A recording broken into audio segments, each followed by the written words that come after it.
গত কয়েক মাস ধরে আমেরিকার প্রেসিডেন্ট সারা পৃথিবীকে প্রায় উদ্ব্যস্ত করে ফেলেছেন। ট্যারিফ বা শুল্ক নিয়ে যা করেছেন ও করছেন সেটা নতুন করে বলার অপেক্ষা রাখে না, সবাই জানেন। এই ট্যারিফের ফাঁদে ফেলেছেন কম বেশি বিশ্বের সব দেশকে। ট্রাম্পের আগে বাংলাদেশ আমেরিকায় যে রপ্তানি করত তার বাণিজ্য শুল্ক ছিল 15%, এখন সেটা বেড়ে হয়েছে 20%। তবে এটুকু বললে অনেক কথা না বলা রয়ে যায়। ট্রাম্প সাহেব 2025 সালের এপ্রিলের শুরুতে বাংলাদেশের পণ্যের ওপর 37% শুল্ক আরোপের ঘোষণা দেন। এটা ছিল চাপের রাজনীতি। শুল্ক বাড়িয়ে স্বার্থ হাতিয়ে নেয়ার আলোচনা শুরু হয় আড়ালে।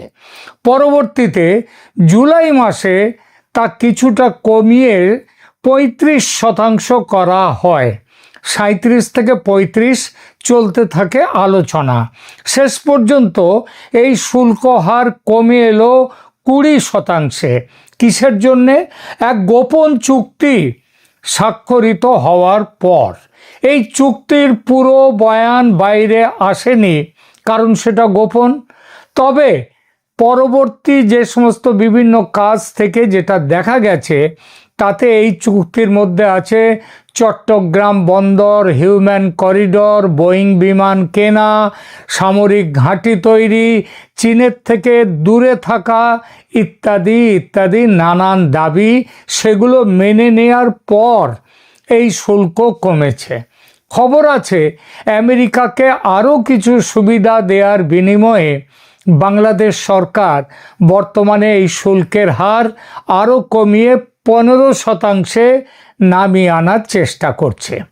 বাংলাদেশের ক্ষেত্রে যা হয়েছে সেই একই ছবি বাকি পৃথিবীতে। চেষ্টা হয়েছিল ভারতের ক্ষেত্রেও, ভারত মাথা নোয়ায়নি। ফলে ভারতের জন্য শুল্কের হার 25%। এর ওপর রাশিয়ান তেল কেনার জন্যে জরিমানা হিসেবে আরও 25%, মানে মোট শুল্ক 50%। গত 8-9 মাস ধরে চলছে ভারত আমেরিকার দুপক্ষের আলোচনা। মাঝে মাঝে আমেরিকার প্রশাসন থেকে খবর ছড়িয়ে দেওয়া হয় আলোচনা শেষের পথে বা শেষ, বকেয়া কোনো ইস্যু নেই, চুক্তি চূড়ান্ত, যে কোনো দিন সই হতে পারে চুক্তি। কিন্তু সেই দিনটি আর আসে না। এরই মধ্যে ট্রাম্প সাহেবের বুকের ছাতি হঠাৎই বেড়ে গেছে অনেকখানি। ভেনেজুয়েলার রাষ্ট্রপতিকে রাতের অন্ধকারে কিডন্যাপ করে নিয়ে আসার পর একেবারে সার্থক অভিযান অপারেশন রিজলভ। তারপর আবার আটলান্টিকে ভেনেজুয়েলার থেকে তেল নিয়ে যাওয়ার 2টো রাশিয়ান জাহাজ আটকে দিয়েছে আমেরিকা। তারপরে আবার গ্রিনল্যান্ড দখল করার হুমকি দিয়েছে। ট্রাম্প এর ফলে নিজেকে ভেবে নিচ্ছেন অপ্রতিরোধ্য। আর এই ভাবনা থেকে তিনি এখন হুঙ্কার দিয়েছেন গতকাল। বলেছেন রাশিয়া থেকে খনিজ তেল ক্রয় করা কমিয়ে দিয়েছে বটে ভারত, তার জন্যে তিনি খুশি, হি ইজ হ্যাপি। মোদিজি ভালো মানুষ এবং তিনি বন্ধু ট্রাম্পকে খুশি করার জন্য রাশিয়ার থেকে তেল কেনা কমিয়ে দিয়েছেন। এটার জন্য ট্রাম্প খুশি সেটাও বলেছেন। এবং তিনি যেভাবে বলেছেন যে বন্ধু ট্রাম্পকে খুশি করার চেষ্টা করেছেন, এটা শুনলে মনে হবে যেন মোদি সারেন্ডার করেছেন ট্রাম্পের সামনে। তবে এটাও বলেছেন ট্রাম্প যে পুরোপুরি রাশিয়ার তেল কেনা বন্ধ না করার শাস্তি হিসেবে ভারতের ওপর শুল্কের হার তো কমছেই না, বরং ওটা বাড়াচ্ছেন তিনি। বাড়িয়ে কত করবেন সেটাও বলেছেন। 50-এর পরে আর একটা শূন্য যোগ হবে, অর্থাৎ 500% ট্যারিফ শুল্ক লাগতে পারে ভারতীয় পণ্যের ওপর, যেটা আমেরিকাতে যাবে। যে ভাবে ও যে টোনে দলবল নিয়ে হাসতে হাসতে কথাগুলো ট্রাম্প সাহেব বলেছেন, তাতে মনে হওয়া স্বাভাবিক যে এই লোকটা আমেরিকার প্রেসিডেন্ট নয়, এ যেন পাড়ার ছেনো মাস্তান, যার কোনো শিক্ষা দীক্ষা নেই। এটা আমি বলছি না, আমার কথা নয় এটা। আজ থেকে প্রায় 1 বছর আগে অনেকটা একই কথা বলেছেন শশী থারুর, ভারতের সাংসদ, কংগ্রেস নেতা, একসময় জাতিসংঘে গুরুত্বপূর্ণ পদে কাজ করেছেন। তিনি যা বলেছেন সেটা সহজ করে বললে এটাই দাঁড়ায় যে 4 জন আমেরিকার প্রেসিডেন্টের সঙ্গে শশী থারুর ব্যক্তিগতভাবে দেখা করেছেন, কিন্তু তাদের ধারে কাছে আসেন না ট্রাম্প। বিদ্যায়, বুদ্ধিতে, ভদ্রতায়, কথাবার্তায় এতটাই ওছা বর্তমানের মার্কিন প্রেসিডেন্ট। এই হলো ট্রাম্প সাহেবের সঙ্গে অনেক কষ্টে সম্পর্ক রেখে চলছিলেন প্রধানমন্ত্রী মোদি। সম্পর্ক রেখে চলছিলেন কিন্তু মাথা নত করেননি। তাহলেও তিনি সম্পর্ক ভালো রাখার জন্যে তিনি এতদিন চেষ্টা চালিয়ে গিয়েছেন না, তিনি চুপচাপ ছিলেন। তিনি বুঝে গিয়েছেন অনেক আগেই যে এই মানুষটার কথার দাম নেই, যে কোনো মুহূর্তে পাল্টি খেতে পারে এবং খাচ্ছে। তবু আমেরিকার সঙ্গে সুদীর্ঘ সম্পর্কের কথা মাথায় রেখে শেষ পর্যন্ত চেষ্টা করে গেছেন যাতে চূড়ান্ত তিক্ততা না আসে দুই দেশের সম্পর্কে। মোদিজির এই অপেক্ষা শুধু যে দুই দেশের সম্পর্ক মজুত করার জন্যই তা নয়, এই দৃষ্টিকোণ থেকে বাংলাদেশের ব্যাপারেও কোনো বড়সড় ব্যবস্থা নিচ্ছিলেন না মোদিজি, অপেক্ষা করছিলেন। ভাবছিলেন আমেরিকার চাপে মোহাম্মদ ইউনূসের শাসনের অবসান ঘটবে, শান্তিপূর্ণ পথে বাংলাদেশ সমস্যা মিটলে শুধু শুধু রক্তক্ষয় কে চায়? আর সেজন্যেই ভারত প্রথম থেকে বলে আসছে ফ্রি, ফেয়ার অ্যান্ড ইনক্লুসিভ নির্বাচনের কথা, সমস্ত রাজনৈতিক দলকে নিয়ে নির্বাচন। এই দাবিতে মুখে সায় দিচ্ছে আমেরিকা, কিন্তু তলে তলে সমর্থন দিয়ে যাচ্ছে ইউনূস সরকারকে। সেটা ধরা পড়ে গেছে। নইলে এত সাহস হয় কি করে মোহাম্মদ ইউনূসের যে আমেরিকার কথা মেনে ওই ইনক্লুসিভ ইলেকশন করার ব্যাপারটা দেখছে না? সহজ কথায় এ সবই হচ্ছে ট্রাম্পের ডুপ্লিসিটি, দ্বিচারিতা। আর ট্রাম্প তথা আমেরিকার ব্যাপারে চূড়ান্ত মতি স্থির করার পর ভারত নতুন এক করে অ্যাকশন মোডে এসেছে। এটা যেমন বাণিজ্যিক ও কূটনৈতিক সম্পর্কের ক্ষেত্রে ভারত নতুন করে চিন্তা করছে, তেমনি বাংলাদেশের ক্ষেত্রেও। বাংলাদেশের ব্যাপারে খুব শিগগিরই ভারত নতুন অবস্থান নেবে বলে ওয়াকিবহাল সূত্র থেকে খবর পাচ্ছি। কি অবস্থান বলবো পরে সে কথা। তার আগে বলি কোন পথে ভারত ট্রাম্প সাহেবের এই বুলিং এর জবাব দিতে তৈরি হচ্ছে। এটা বুঝলে সহজ হবে বাংলাদেশের বিষয়ে ভারতের নতুন অবস্থান কি হতে চলেছে। 500% ট্যারিফ বা শুল্কের হুমকি দিয়েছেন ট্রাম্প ভারতের ওপর, এবং বিশেষ করে এই হুমকি দেওয়ার কারণ রাশিয়ার কাছ থেকে যারা তেল বা ইউরেনিয়াম কিনছে, যেমন ভারত, চীন, ব্রাজিল, তাদের ওপর চাপ সৃষ্টি করতেই এই পদক্ষেপ। এই 3 দেশ এবং এদের সঙ্গে রাশিয়া ও সাউথ আফ্রিকা মিলে তৈরি করেছে ব্রিক্স নামের সংগঠন, আপনারা জানেন, যা মার্কিন হেজিমনি, একাধিপত্য ভেঙে দেওয়ার ক্ষমতা রাখে। ট্রাম্পের ভারতকে আক্রমণের একটা পরোক্ষ কারণ সেটা।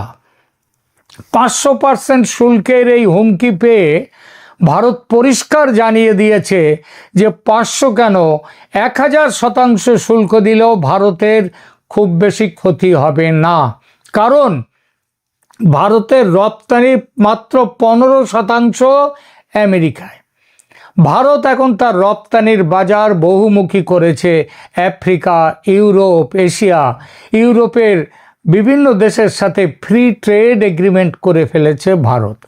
ভারত রাশিয়ার কাছ থেকে সস্তায় তেল কেনা চালিয়ে যাবে, কারণ জ্বালানি নিরাপত্তা ভারতের নিজস্ব অগ্রাধিকার। ভারতের ওপর এই শুল্ক আরোপ করলে খোদ আমেরিকার বাজারে মুদ্রাস্ফীতি বাড়বে, সেটা বাড়তে চলেছে, আর তার দায় সেই চাপ পড়ছে আমেরিকার সাধারণ মানুষের ওপর। কারণ ভারতের ওষুধ, টেক্সটাইল, মশলা আমেরিকার বাজারে অত্যন্ত প্রয়োজনীয় এবং অত্যন্ত সস্তা। সরবরাহ বন্ধ হলে মার্কিন সাধারণ মানুষ ক্ষতিগ্রস্ত হবে।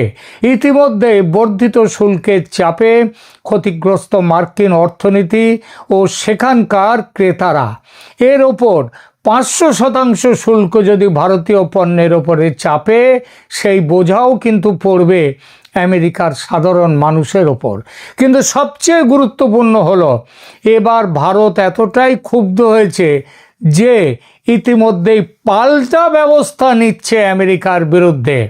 আপনারা অবাক হয়ে যাচ্ছেন শুনলে, কিন্তু মনে রাখবেন ইতিমধ্যেই আমেরিকার পথে যাত্রা শুরু করে দেয়া 130টা পণ্যবাহী জাহাজ মাঝপথ থেকে ফিরিয়ে নিয়েছে ভারত, এবং বাসমতি চাল সমেত বিভিন্ন পণ্যের রপ্তানি বন্ধ করার ইঙ্গিত দিয়েছে। আমেরিকার বাদাম বা ভুট্টার ওপর ভারতও, আমেরিকা যদি 500,000% শুল্ক চাপায়, ভারতও সেই শুল্ক চাপাবে। আমেরিকা আন্তর্জাতিক সোলার অ্যালায়েন্স ISA সেই জোট থেকে বেরিয়ে যাওয়ার সিদ্ধান্ত নিয়েছে। শুধু এই জোট থেকে নয়, আমেরিকা 66টি আন্তর্জাতিক সংস্থা থেকে নিজেদেরকে সরিয়ে নিচ্ছে। এমনকি তার মধ্যে কিছু সংস্থা রয়েছে যেগুলো রাষ্ট্রপুঞ্জের, সেখান থেকেও আমেরিকা বেরিয়ে আসছে। কেন বলছি? এগুলো নাকি আমেরিকার স্বার্থ দেখে না। সুতরাং এই জোট থেকে বেরিয়ে, যে আন্তর্জাতিক সোলার অ্যালায়েন্স, সেখান থেকে বেরিয়ে যাওয়ার সিদ্ধান্ত নেওয়াকে মনে করা হচ্ছে যে ভারতের পক্ষে বোধহয় এটা কৌশলগত ধাক্কা। কারণ এর পুরোধা ছিল কিন্তু ভারত পৃথিবীর অন্য জায়গায় সোলার যে বিদ্যুৎ ব্যবস্থা, সেটার ব্যবস্থা কিন্তু ভারত করছে, ভারত সেখানে এগিয়ে রয়েছে। তবে আমেরিকা বেরিয়ে আসার ফলে ভারত থেকে সুযোগ হিসেবে নিয়ে অন্যান্য দেশের সঙ্গে জোট আরও শক্ত করছে। আর ভূ রাজনৈতিক পরিস্থিতির ওপর ভারতের এই নতুন ভাবনা কী প্রভাব ফেলতে চলেছে একটু দেখা যাক। ভারত ও রাশিয়ার ক্রমবর্ধমান সম্পর্ক এবং ভারত মহাসাগরের সমুদ্র সীমায় মার্কিন নৌবাহিনীর যাতায়াতে ভারত কড়াকড়ি ইতিমধ্যে আরোপ করে দিয়েছে, এবং এই সিদ্ধান্ত আমেরিকাকে চাপে ফেলেছে।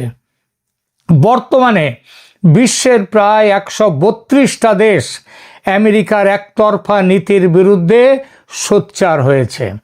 ভারতের এই কঠোর অবস্থান বুঝিয়ে দিচ্ছে যে চাপের মুখে নতি স্বীকার করার বান্দা নয় ভারত, বরং নিজের শর্তে ব্যবসা করবে ভারত। এটা ভারতের শক্তিশালী বৈদেশিক নীতির বহিঃপ্রকাশ। 500% বা 1000% শুল্ক আরোপের বিষয়টি একটি ট্রেড ওয়ার বা বাণিজ্য যুদ্ধের সংকেত। ইতিহাস বলে বাণিজ্য যুদ্ধ কোনো দেশের জন্যেই দীর্ঘমেয়াদী সুফল আনে না। এতে সেই সব দেশের, উভয় দেশের ভোক্তাদেরই খরচ বেড়ে যায়। আমেরিকা থেকে সরে এসে আফ্রিকা বা রাশিয়ার দিকে ভারতের ঝুঁকে পড়ার এই কৌশল অর্থনৈতিকভাবে অত্যন্ত বিচক্ষণ। কোনো একটা নির্দিষ্ট দেশের উপর অতিরিক্ত নির্ভরতা কমানো যে কোনো দেশের অর্থনীতির জন্যই মঙ্গলজনক। এবার আসি ভারতের এই সিদ্ধান্ত বাংলাদেশের রাজনীতির ওপরে কী প্রভাব ফেলবে। এতদিন ভারত যে অনেকটা নিষ্ক্রিয় কিংবা চুপচাপ ছিল, সেটা আমেরিকার দিকে চেয়ে, কারণ ভেবেছিল শান্তিপূর্ণ পথে ইউনূস সরকারের অবসান হলে, মানে ইউনূস সরকারের ওপরে চাপ দিয়ে সেই সরকারের অবসান হলে মিটবে সমস্যা। কারণ এই সরকারের মালিক তো আসলে আমেরিকা, তারাই ক্ষমতায় বসিয়েছে ইউনূসকে। সুতরাং তাদেরকে সরানোর দায়িত্ব আমেরিকার ওপরে পড়ে। কিন্তু ভুল ভেঙেছে ভারতের, বুঝেছে আর যাই হোক ডোনাল্ড ট্রাম্প নামের এই লোকটাকে বিশ্বাস করা যায় না। সুতরাং এবার কি করবে ভারত বাংলাদেশে, স্পষ্ট করে বলার দরকার পড়ে না। বাংলাদেশের একটা বিশাল সংখ্যক মানুষ তাদের দেশে ভারতের পক্ষ থেকে যে কোনো ধরনের হস্তক্ষেপ চেয়ে আসছে গত 1.5 বছর ধরে। যে কোনো রকম হস্তক্ষেপ, এমনকি সামরিক অভিযানও চাইছে বাংলাদেশের মানুষ।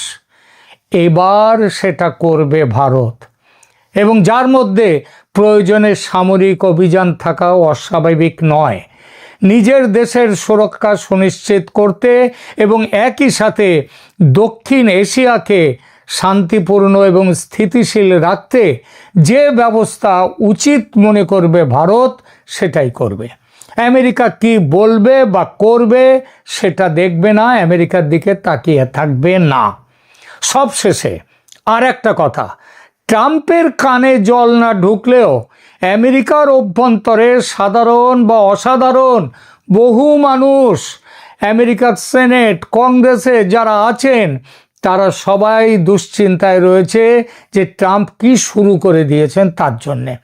রাস্তায় ঘাটে শুধু নয়, সে দেশের সর্বোচ্চ আদালত সুপ্রিম কোর্টে 1000-এর ওপর মামলা চলছে ট্রাম্পের শুল্ক নিয়ে, শুল্কের বিরুদ্ধে। আজকালের মধ্যে তার রায় বেরোবে। রায় হবে ট্যারিফ বাড়াবার এই অধিকার কংগ্রেসের কাছ থেকে কোনো রকম পারমিশন না নিয়ে, কংগ্রেসের প্রস্তাবে সমর্থন না নিয়ে ট্যারিফ বাড়াবার ক্ষমতা নেই আমেরিকার প্রেসিডেন্টের। এইটা হচ্ছে এই নিয়ে মামলা। সংবিধান এই অধিকার ট্রাম্পকে দেয়নি। মামলার একটাই মাত্র বিষয়, সেটা হচ্ছে এই অধিকার, ট্যারিফ বাড়াবার অধিকার, এটা ট্রাম্পের আছে না নেই। ট্রাম্প হারলে এতদিন যে অতিরিক্ত শুল্ক নিয়েছে আমেরিকা, সেসব শুল্ক, পুরো শুল্কের অ্যামাউন্ট ফেরত দিতে হবে। পৃথিবী জুড়ে আজ যে ভূকম্প এনেছেন ট্রাম্প, সেই ভূকম্পে ভারত ও বাংলাদেশের ভবিষ্যৎ যে নির্ধারিত হবে এমন ধারণা করাই যায়। তবে ওই যে বললাম, এই যে মামলা চলছে সুপ্রিম কোর্টের, আগামী কাল পরশুর মধ্যেই এটার একটা চূড়ান্ত সিদ্ধান্ত হবে, এবং সেই সিদ্ধান্ত তার উপরে নির্ভর করবে। যদি বলা যায় ট্রাম্পের শুল্ক আরোপ এটা ভুল হয়েছে, এটা করার অধিকার তার নেই, শুল্ক ফেরত দিতে হবে, আগের অবস্থায় চলে যাবে। আর যদি সেখানে বলা হয় যে না, ট্রাম্প ঠিক করেছে, সেই পরিস্থিতিতেও বাংলাদেশে ভারত তার নিজের মতে চলবে। কিন্তু তাহলেও মনে হচ্ছে, যেটা সমস্ত দিক দিয়ে যা খবর পাওয়া যাচ্ছে, ট্রাম্পের পরাজয় শুল্কের ব্যাপারে নিশ্চিত। এবং এই পরাজয়টা হলে আজকে ট্রাম্প যে বুকের ছাতি ফুলিয়ে সারা পৃথিবীকে ভয় দেখাচ্ছেন, সেটা আর করতে পারবেন না।